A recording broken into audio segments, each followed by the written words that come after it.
POCSO act का rampant misuse काफी वर्ग द्वारा किया जा रहा है, जानबूझकर किया जा रहा है।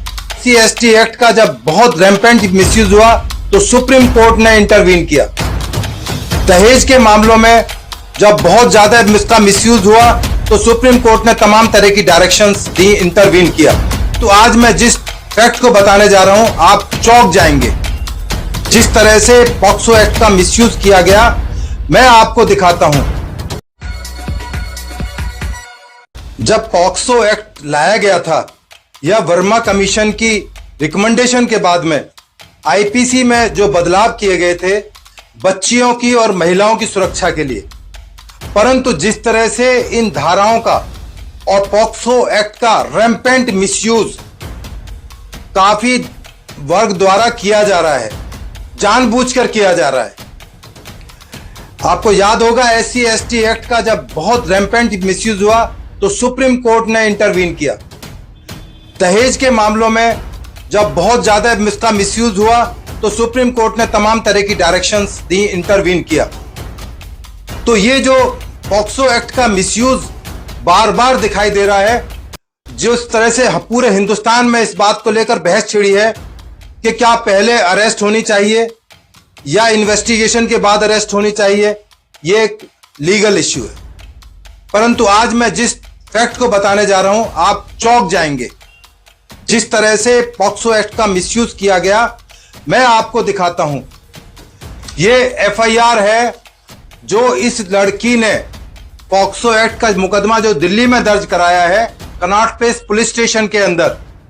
इसी लड़की ने वुमेन पुलिस स्टेशन रोहतक में 64/16 FIR अपने एक साथी पहलवान के खिलाफ कराई थी। धारा 354C, 509, 34 IPC और 8/10 पॉक्सो एक्ट में वो मुकदमा दर्ज हुआ।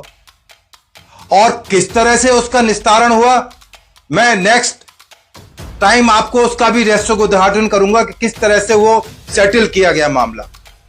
मैं आपको एक इंस्टांस के माध्यम से बताना चाहता हूं। मैं उस केस का पार्लियामेंट थाने में IO भी था एज ACP। एक सुप्रीम कोर्ट की लॉयर ने एक बहुत बड़े मेंबर ऑफ पार्लियामेंट के खिलाफ रेप का झूठा मुकदमा दर्ज कराने की कोशिश की। वो तो जो बड़े आदमी थे, जो मेंबर ऑफ पार्लियामेंट थे, वो तो अरेस्ट नहीं हुए, पर लड़की को जरूर अरेस्ट कर लिया मैंने और लड़की सालों तक जेल में रही। हाई कोर्ट तक उसको जमानत नहीं मिल पाई।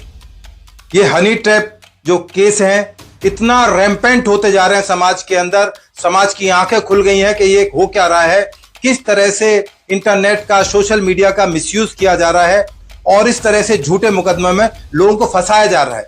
मैं ब्रजभूषण सिंह का कोई वकील नहीं हूं, ना मैं उनको जानता हूं, ना मैं उनका दोस्त हूं, ना उनका साथी हूं, परंतु दिल्ली पुलिस पर जिस तरह से उंगली उठाई जा रही है, बार बार उठाई जा रही है, तमाम जो अदालतें हैं उनके बारे में भी उल्टी सीधी बातें की जा रही हैं। खाप पंचायत पाप पंचायत बन चुकी है। अरे खाप का पहलवानों के से लेना देना क्या है? सुशील पहलवान भी एक ओलंपियन थे, आज वो जेल में पड़े हुए हैं।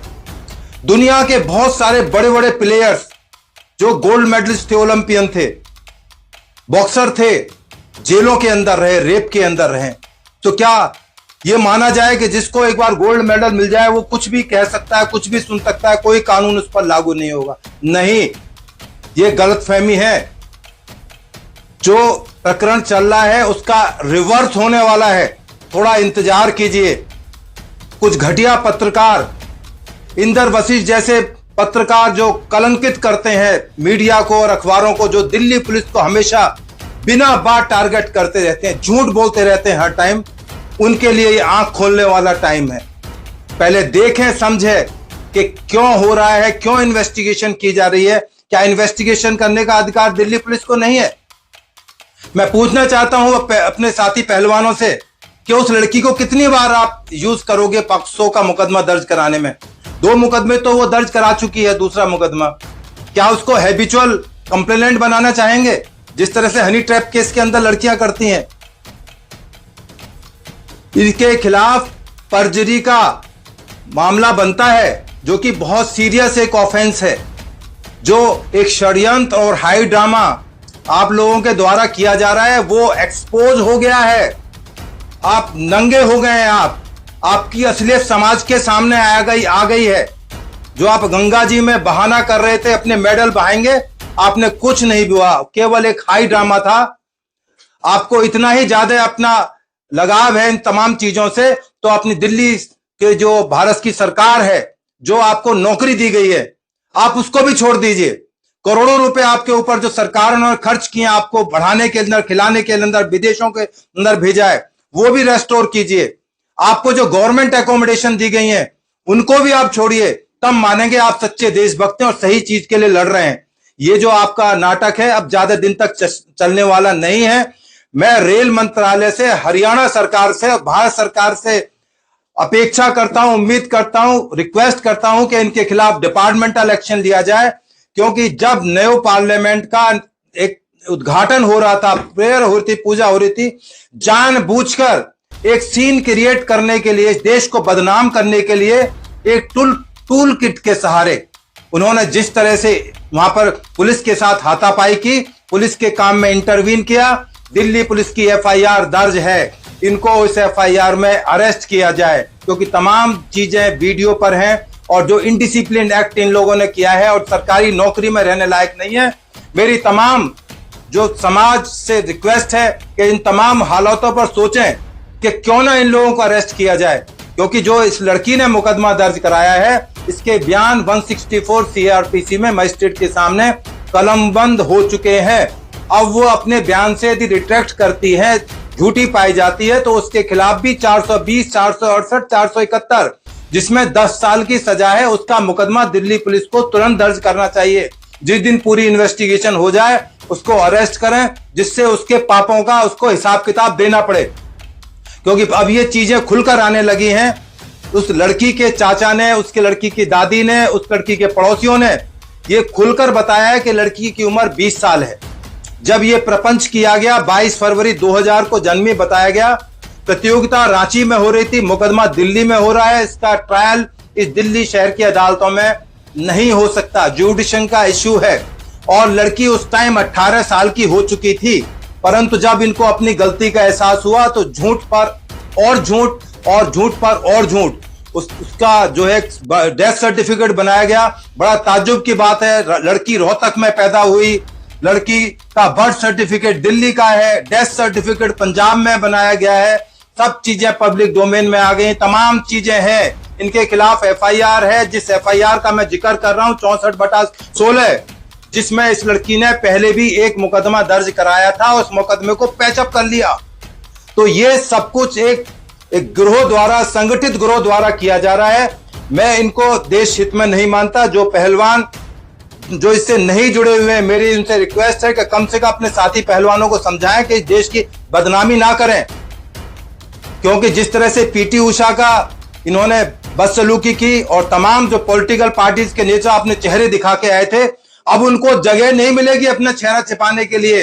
ये जो बार बार रिपीटेडली पॉक्सो के मुकदमे दर्ज हो रहे, तभी मैं पूछ रहा हूं कि अभी उस लड़की का कितनी बार आप लोग यूज करोगे, कितनी बार उसकी तरफ से एफआईआर दर्ज कराएं। कम से कम कोई नई लड़की ले आओ जिससे कि झूठे मुकदमे आप दर्ज करवा सको। आने वाला टाइम आपको एक्सपोज करने का टाइम है। अभी मैं और खुलासे करूंगा। अभी केवल रोहतक की एफआईआर दिखाई है, और रोहतक की एफआईआर पैचअप कैसे हुई, उस जो पहलवान के साथ कैसे सेटिंग की गई, क्या करेगी, मेरे पास तमाम सबूत है। मैं आने वाले टाइम में मीडिया को दिखाऊंगा, इस देश की जनता को दिखाऊंगा, जिससे कि जनता गुमराह ना हो। और जो पहलवानों के हितैषी थे, मैं उनसे रिक्वेस्ट करूंगा, बताएं, आज इन बातों का जवाब दें कि उन्होंने पूरी जांच करे बिना सारे एलिगेशन दिल्ली पुलिस पर, तमाम अदालतों पर, तमाम चीजों पर लगाएं। वो गलत है। क्योंकि जो एफआईआर हुई है, ललिता कुमारी का जो जजमेंट है, सुप्रीम कोर्ट का जजमेंट है, उसमें 6 हफ्ते का टाइम पुलिस को इंक्वायरी के लिए दिया गया है। इस देश की सबसे बड़ी अदालत का जजमेंट है। तो ऐसी क्या जल्दबाजी थी कि आप एफआईआर कराने सुप्रीम कोर्ट भाग गए। और हालांकि हमारे सॉलिसिटर जनरल ने उस चीज को इंटरवीन करते हुए पुलिस को डायरेक्शन दी, जिस बिना पर 2 एफआईआर दर्ज हो गई हैं। अब इसकी इन्वेस्टिगेशन पूरी होने दीजिए। आपको आपका चेहरा दिल्ली पुलिस दिखाएगी कि आप कहां खड़े हो। तमाम फैक्ट्स, तमाम इन्वेस्टिगेशन पब्लिक डोमेन में आएंगे, चार्जशीट होंगी या ये अनट्रेस जाएंगे मुकदमे। आने वाले टाइम का इंतजार कीजिए। मीटू कैंपेन भी इस दिल्ली में, हिंदुस्तान में चला था, 19 FIR दर्ज की गई। क्या उसके बाद कोई मीटू नहीं होता? उसके बाद क्या निर्भया के बाद कोई रेप के मुकदमे दर्ज नहीं होते?